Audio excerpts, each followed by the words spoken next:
യാത്ര അവസാനിച്ചിരിക്കുന്നു. ഓ, ഏത് യാത്ര എന്നല്ലേ? ഞാനും അമ്മയും ഒരു യാത്രയിലാണ് കേട്ടോ. വേറെ എവിടെയല്ല, ദക്ഷിണ കാശി എന്നറിയപ്പെടുന്ന കൊട്ടിയൂർ അമ്പലത്തിലേക്ക്. നല്ല തിക്കും തിരക്കും ആയത് കാരണം ഇപ്രാവശ്യം പോകണ്ട എന്ന് വിചാരിച്ചായിരുന്നു. പക്ഷെ ദൈവനിശ്ചയം വേറൊന്നായിരുന്നു. ഇന്ന് ഉച്ച ശിവേലി കഴിഞ്ഞ് സ്ത്രീകൾക്ക് കൊട്ടിയൂർ പ്രവേശനം ഉണ്ടാവില്ലെന്ന് അറിഞ്ഞപ്പോൾ അമ്മയ്ക്ക് ഭയങ്കര നിർബന്ധം, പോകണം തന്നെ. ശരി, കൊണ്ടുപോയേക്കാന്ന് ഞാനും വിചാരിച്ചു. ഇറങ്ങിയപ്പോഴേ നല്ല ചൂട് ചുക്ക് കാപ്പി ഫ്രീ ആയി കിട്ടി കേട്ടോ. കുടിച്ചപ്പോൾ നല്ല ആശ്വാസം തോന്നി. പിന്നെ അവിടുത്തെ പുഴയിൽ നിന്ന് കിട്ടുന്ന കല്ലുകൾ തമ്മിൽ ഉരസിയാലേ ചന്ദനവും ഭസ്മൊക്കെ കിട്ടുന്നു. എനിക്ക് കിട്ടിയത് ചന്ദനാട്ടോ. അത് തൊട്ട് വേണം നമ്മൾ അമ്പലത്തിൽ പോവാൻ. പിന്നെ എല്ലാവരും അവിടെ നിന്ന് കല്ലുകൾ പെറുക്കി വെക്കുന്നത് കണ്ടപ്പോൾ എനിക്കൊരു കൊതി തോന്നി. ഞാനും കല്ലുകൾ അടുക്കി വെച്ചു. അതിൻ്റെ പിന്നിൽ എന്തെങ്കിലും ഐതിഹ്യം ഉണ്ടോയെന്നൊന്നും എനിക്കറിയില്ല കേട്ടോ.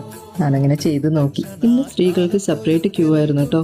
1-2 മണിക്കൂർ ക്യൂവിൽ നിന്നപ്പോൾ ഞങ്ങൾ സെൽഫിയൊക്കെ എടുത്തു. പിന്നെ നന്നായിട്ട് തൊഴുതു. 3 തവണ അമ്പലത്തെ പ്രദക്ഷിണം വയ്ക്കുകയും ചെയ്തു. പിന്നെ അന്നദാനത്തിന് സമയമായിരുന്നു. അത് കാരണം അന്നദാനവും കഴിച്ചു. പ്രസാദമായിട്ട് ഉണ്ണിയപ്പവും നെയ്പായസം ഒക്കെ വാങ്ങിച്ചിട്ടാണ് അക്കരെ കൊട്ടിയൂരിന് ഞങ്ങൾ ഇറങ്ങിയത്. ഇക്കരെ കൊട്ടിയൂർ അമ്പലത്തിലും പോയി പ്രാർത്ഥിച്ചു. പിന്നെ ഓടപ്പൂവ് വാങ്ങിച്ചു. തിരിച്ച് ബസ്സിലേക്ക് വരുമ്പോഴായിരുന്നു ശിവേലി കഴിഞ്ഞ് ആന പോകുന്ന കണ്ടത്. അങ്ങനെ ഈ വർഷത്തെ കൊട്ടിയൂർ യാത്ര അവസാനിച്ചിരിക്കുന്നു. ബൈ.